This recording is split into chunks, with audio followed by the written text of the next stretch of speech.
Dans un voyage inédit, Kamala Harris, vice-présidente des États-Unis d'Amérique, est venue en Afrique pour essayer de redorer un peu le blason américain, terni par beaucoup d'histoires depuis un temps.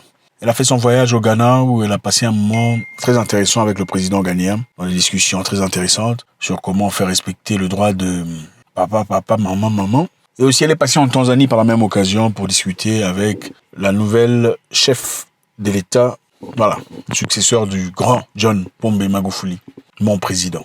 Il a beaucoup glorifié la chef pour son leadership, pour avoir ouvert les portes aux entreprises étrangères et pour toute l'opportunité qu'elle offre aux entreprises internationales.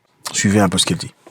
You have been a champion in terms of democratic reforms in this country, and in that way have expanded our partnership. And so today then is part of the strengthening of the relationship between our two countries.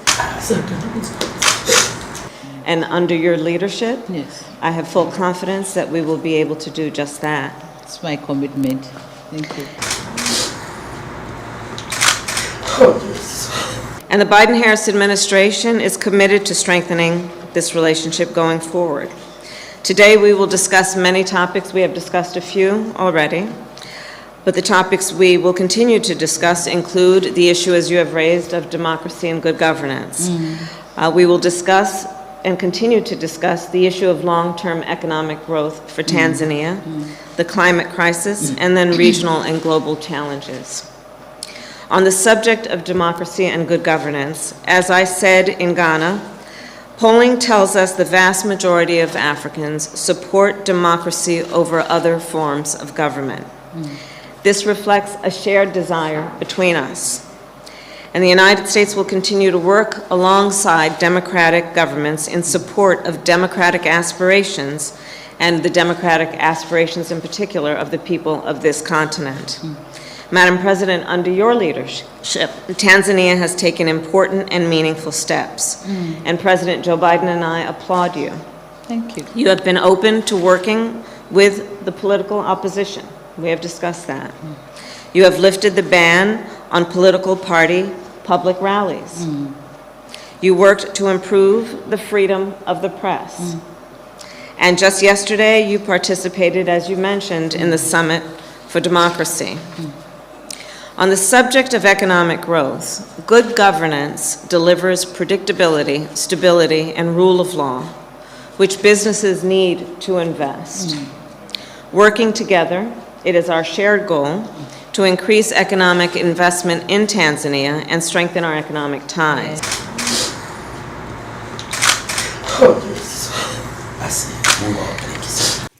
C'est très intéressant de voir avec combien d'humilité elle reçoit les compliments de Kamala Harris, qui pourrait certainement être sa petite sœur, avec beaucoup d'humilité, qui ne pose aucun problème évidemment. On pourrait comprendre comment on a été élevé dans un environnement sain, avec beaucoup de charme et d'élégance, de respect. Mais simplement, je pense que ça me pose problème, puisque son prédécesseur était vraiment opposé. John Pombe Magufuli, un grand panafricaniste qui a bossé dur pour l'intérêt de son peuple. Et quand j'entends qui que ce soit, et ça n'a rien à voir avec la représentante des Amériques, qui que ce soit dire du mal ou parler avec un style de forme essayant de discréditer John Magufuli, je pense qu'il est important pour ceux d'entre nous qui savent de réagir.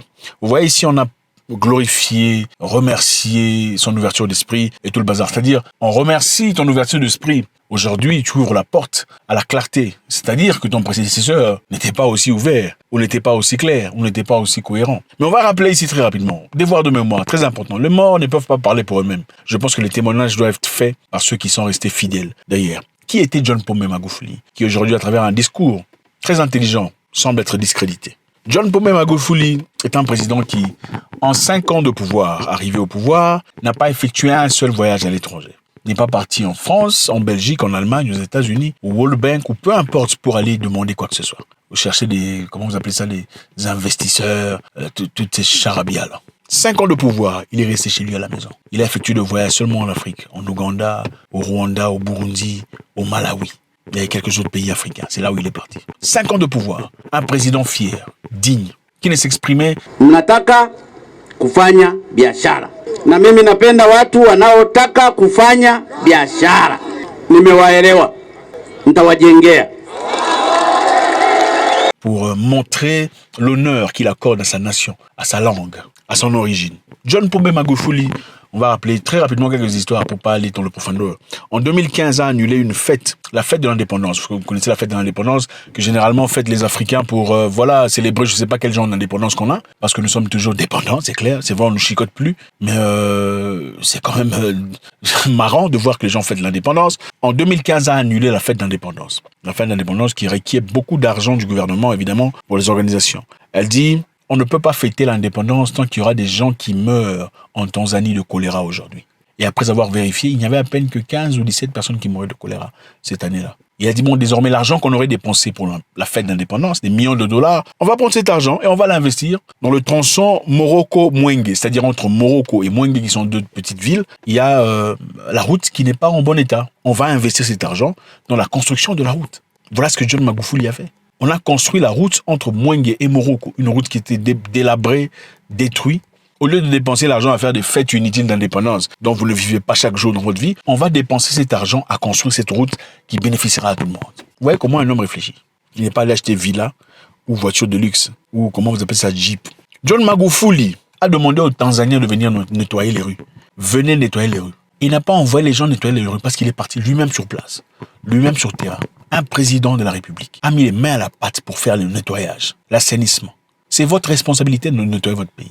La propriété de votre pays dépend d'abord du citoyen. Si vous êtes des gens sales, c'est normal que votre pays soit sale. Ça n'a absolument rien à voir avec le gouvernement. C'est une mentalité qu'il faut forger, créer, impulser sur le peuple. Le peuple doit prendre responsabilité de la propriété. Votre toilette qui vient nettoyer ça pour vous, c'est le gouvernement? Non, c'est vous-même. Votre bouche, votre véranda qui doit nettoyer ça. John Magufuli était présent. Fait le nettoyage. Changer la mentalité du peuple pour changer l'avenir de la nation. John Magufuli, numéro 3, a banni les vols internationaux. Les vols internationaux des membres du gouvernement. Il a dit désormais, vous savez comment on le fait dans beaucoup de pays, hein, il y a toujours des opportunités. Oh non, le chef va en Turquie.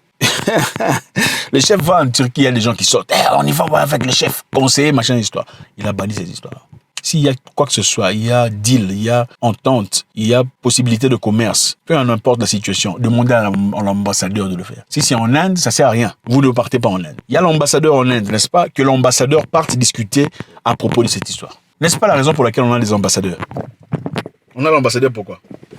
Pour représenter le gouvernement, n'est-ce pas? Voilà, que l'ambassadeur parte discuter. Ça ne sert à rien, aucun besoin de sortir l'argent du contribuable pour que vous ou qui que ce soit partiez dormir dans des hôtels chers et tout le reste, comme le font généralement les Africains, étourdis. John Pombe Magufuli, le 31 novembre 2015, a réduit de 50 personnes à 4 personnes une délégation censée partir au Commonwealth dans une réunion. C'est-à-dire, une délégation tanzanienne de 50 personnes destinée à partir dans une réunion de Commonwealth a été réduite à 4 personnes.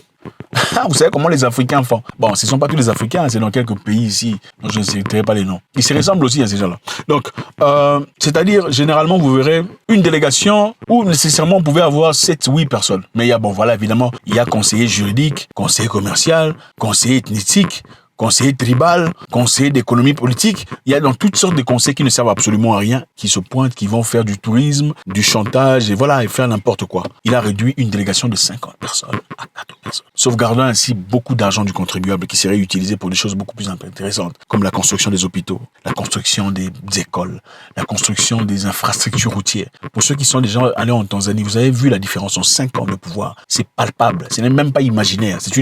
En tout cas, le pays a changé en 5 ans. John Magufuli a banni les voyages en première classe, comme l'a fait autrefois Thomas Sankara. Pour ceux qui ne connaissent pas l'histoire de John Magufuli, on a déjà fait une vidéo là-dessus, compréhensive. Allez jeter un coup d'œil pour regarder la vidéo de John Pombe. Qui était-il? John Magufuli a banni les voyages internationaux en première classe. Il a dit désormais en première classe, même avec autorisation de voyage international, tu prendras la classe économique comme tout le monde. Comme le disait autrefois Sankara, celui qui voyage en économie et celui qui voyage en business class, en fin de compte, atteindront leur destination, n'est-ce pas? C'est ça. Quand l'avion décolle, business class et économie décolle. Quand l'avion atterrit, business class et économie atterrissent. D'ailleurs, si l'avion crash, généralement, c'est le business class qui meurt d'avant, n'est-ce pas? Il a interdit tout ça. John Magufuli a interdit les réunions, les fêtards, toutes ces histoires-là, aux réunions de gouvernement dans des hôtels chers. Fini. Réunion de gouvernement, il faut faire ça quelque part, là où c'est, dans votre bureau, allez discuter dans le bureau. Ok? Parce que dans les réunions de gouvernement, dans les hôtels chers, en réalité, il n'y a jamais vraiment des réunions. Ce sont des fêtes. Il dit, bon, désormais, si vous avez faim en tant que politicien, mangez chez vous à la maison. Ensuite, venez. On va discuter. Ne venez pas manger ici. C'est ça un président. Vous êtes politicien, mangez à la maison. Mais aujourd'hui, quand vous entendez une personne venir dire, bon, on te félicite pour avoir cette ouverture d'esprit, tu as permis à ce qu'il y ait de transparence et tout le bazar, ça quand même, ça pose des questions. Ça pose des questions. On peut pas rester comme ça, ni rien dire. John Magufuli s'est battu pour son peuple. La raison pour laquelle il a été vilipendé, il y avait 2 raisons. On a dit il s'opposait à l'opposition, c'est-à-dire il s'opposait aux gens qui s'opposaient à lui. À entendre ça, on dirait, bon, c'est un dictateur. Mais écoutez, quand l'opposition est financée par des gens externes, des forces exogènes qui sont là pour leurs objectifs personnels, on fait quoi?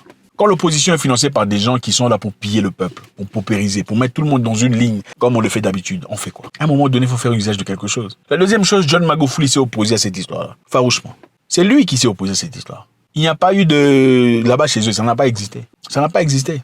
Il a refusé tout ça. Il a dit, on ne peut pas accepter ça tant qu'il n'y aura pas de preuves tangibles. On a fait des tests de beaucoup de choses. On a remarqué que toutes ces histoires-là ont été positives à cette histoire. Ça n'a rien à voir. On ne comprend pas. Alors, si la chèvre, le cochon, l'abeille, l'avocat, tout ça sont positifs, bon, c'est vraiment cette histoire-là qui les gens, ou bien c'est quoi?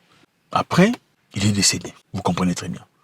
Qu'il a pris, on ne sait pas. Mais ce qu'on peut dire ou faire, c'est de ne pas laisser ce monsieur fort passer pour un monsieur qui était incompétent, parce qu'il ne l'était pas. Malheureusement, on voit ici, avec ces genres de félicitations, ça vous dit simplement que le rêve de Magufuli, la magufulisation de la Tanzanie est en train de partir. John Magufuli s'est opposé aux Chinois qui sont venus en Tanzanie avec leur projet. Leur projet était de reconstruire un port à un montant de 3 milliards de dollars avec le président précédent. 3 milliards de dollars, il fallait rembourser aux Chinois. Construire le port, faire une ville. Mais à quelles conditions? Les Chinois avaient l'autorité sur cette petite ville qu'ils prenaient, ils ne paieraient pas de taxes, et la police tanzanienne n'avait pas le droit d'entrer dans cette petite ville de portuaire de la Tanzanie. John Magufuli a dit, c'est lui qui a signé ce contrat, et soit complètement idiot, débile, ou bien il était ivre pendant qu'il a signé le contrat. Il a aboli le contrat. Il a aboli le contrat. Malheureusement, après sa mort, cette maman ici qu'on aime, qui est comme notre maman, a accepté encore le contrat là. Je pense que c'est quand même difficile de se taire. On salue encore une fois l'esprit et l'âme de John Magufuli. Un esprit fort qui a parcouru ces terres et qui à jamais sera célébré. Mon président, John Pombe Magufuli.